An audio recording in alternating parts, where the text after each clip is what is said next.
I got a question. I mean, okay, this is our inaugural show. And I say inaugural because I tell you, 2020 is going to be absolutely astounding. And, I say inaugurate Marie because I'm telling you, you're going to hear so many things coming through this show that I'm going to be on and popping. And we might be moving to the White House. Who knows? Because there's got to be some change, G. Amen. So what do you think those changes should be? Like right off the top of the head. That's my question for you today. What are the changes you see or want to see in 2020? Honestly, I'm tired of the same old, I tell you. Oh, yeah. I'm tired of the same old mantras. Oh, Happy New Year's and God be blessed and prosperity, blah, blah, blah. And here we are still trailing in the same old stuff from 1970 down to the music. Right. Well, I want to see our people just rise up. I want to see a change in our young women and men, like with the respect, like I said, I think earlier, respecting each other.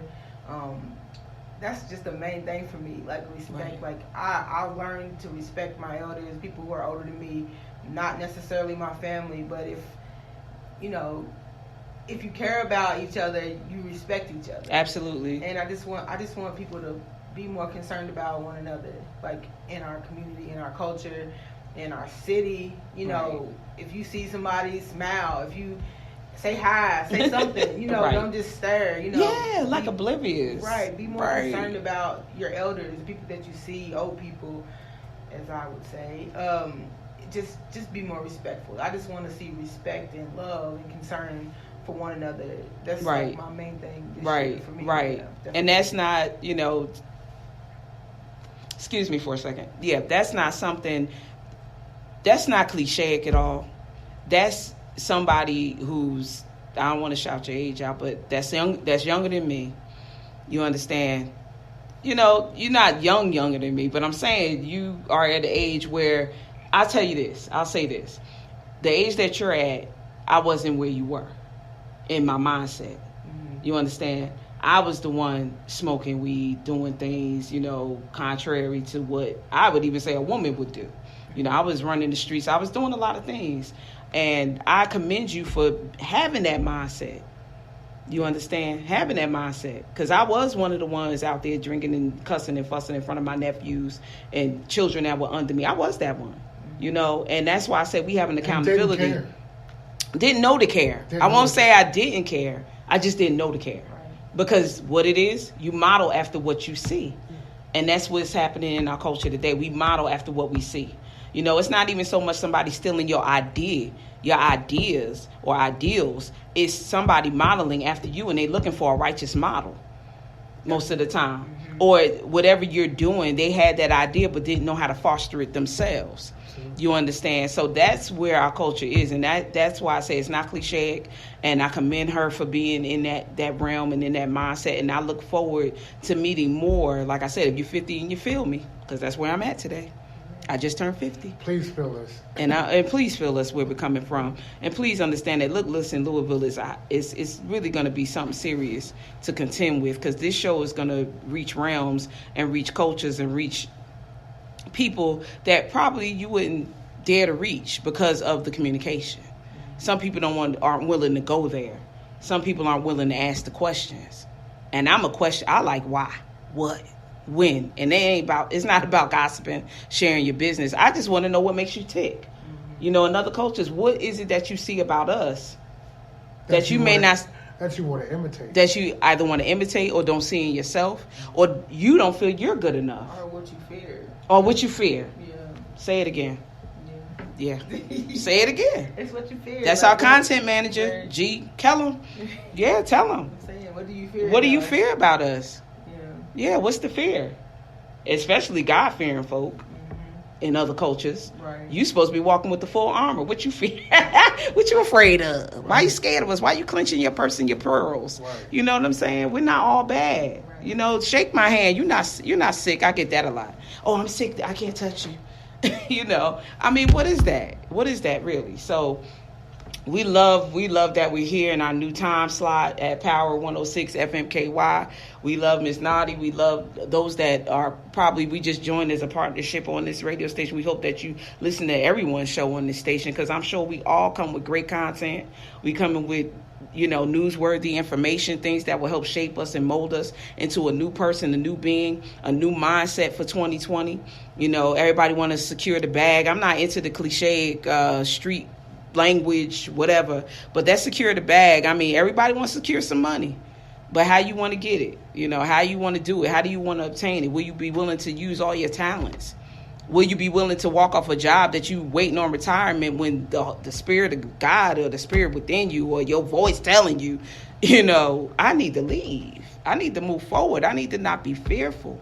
You understand? Are you willing to get out of your comfort zone? Are you willing to get out of that comfort zone? So that's what Look, Listen, Louisville is about. We thank you for having us collectively here in Louisville.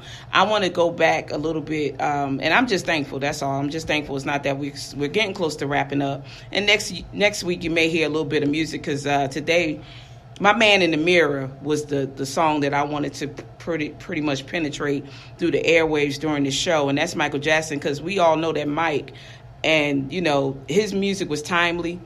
His demise was timely. However, prophetically, he spoke through the music, and The Man in the Mirror is an exemplar, a great example, of just in 2020. Look at yourself. Look, Louisville. Look, listen to yourself, Louisville. Listen, Louisville. Look at yourselves. Look at where you are, good, bad, or indifferent. You may be in a high rise. You may be in $1 million home. You may be on Section 8. You may be, just you doing good. Middle class. You're paying your rent on time. You're paying your mortgage on time. Bills are not affected by anything. But take a look at yourself. What can I do? What more can I do within my own home? You know what I'm saying? I heard a while back, if you can't conquer a pile of dishes in your sink, how you going to conquer anything in the world? If you can't conquer laundry, how you going to be able to build a business? I mean, look at yourselves. Let's not be slothful this year. I'm looking at myself thoroughly. I'm thoroughly looking at myself this year. I'm welcoming change. I'm welcoming a new me. I'm welcoming all that I established years ago. This show was birthed in 2014, and now I'm here today in Louisville, being able to share. It's come to pass. It's come to pass. Even with Harris Transportation Services. Absolutely. That was birthed back in 2008. Actually, it was back further than that, because I used to wonder when I was growing up in Philadelphia, because I'm a native Philadelphian. And props to all family out there in Philadelphia. Absolutely. My fascination as I was growing up, getting on SEPTA, which is a transportation system there. My fascination was, how can this little wheel turn this big old bus around the corner? Mm-hmm. How does that work? How does that work? And right. how did they move this train? Just by a lever. Just right. pushing the lever this way, or hitting a button, or hitting a button. Well, at that time it was levers. We wasn't electronically inclined, right? But back then they had the levers. You can hear it. You can hear it when the L train or the subway moved. Right. And the engine. So I was always fascinated by big vehicles. Right. I was fascinated not only with the train and the bus, but I was also fascinated with trucks. Right. I always thought that I was going to be driving a dump truck. Never got a chance to drive a dump truck. I ain't trying to do it. Right. But I got a chance to actually drive a tractor trailer. Right. And that in itself, as I said, when I was younger, that in itself developed a passion to want to drive. And then eventually, when I got out there on the road and became an independent contractor in 2017, that passion even increased even more. Absolutely. And absolutely. Then we took the faithful step in registering in the state of Georgia, and here 2 years later, we're here in Kentucky. We're expanding, trying to get off the ground and expand, get off the ground and running. Right. And getting legs under us, because that's what it's about. We got legs to get over here, expand, be a foreign entity within Kentucky. Did great work in Georgia, still continue to do great work in Georgia. And that's what we're talking about in Look, Listen, Louisville is, dig deep. I think in 2020 there's going to be possibly some childhood passions in all of us that we could really tap into, because moving forward, we're going to have to rely on our hands. We're going to rely on our knees. We're going to rely on our speech. We're going to rely on these things in order to be out here, to make things happen, So I'm so looking forward to it. I'm excited. as we move forward. You're going to hear more from us on next week. We got great guests. We're about to wrap it up. And what is your defining moment? What I want to leave you with in our society, our culture, what do you think our defining moments are? And are you ready to discuss it, to discuss how these issues have shaped you or shaped us as a culture or individuals and collectively in our culture? So think about that. How has our culture shaped you? What is our culture's defining moments? Is it always the defining moments that happened with MLK or a defining moment with Obama? What is your defining moment? So we like you to come back and check us out on next Wednesday.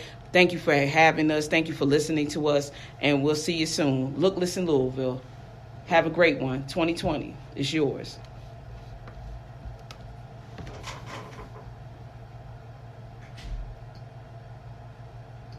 Oh, you picked it out. I was trying to get you to put that song on.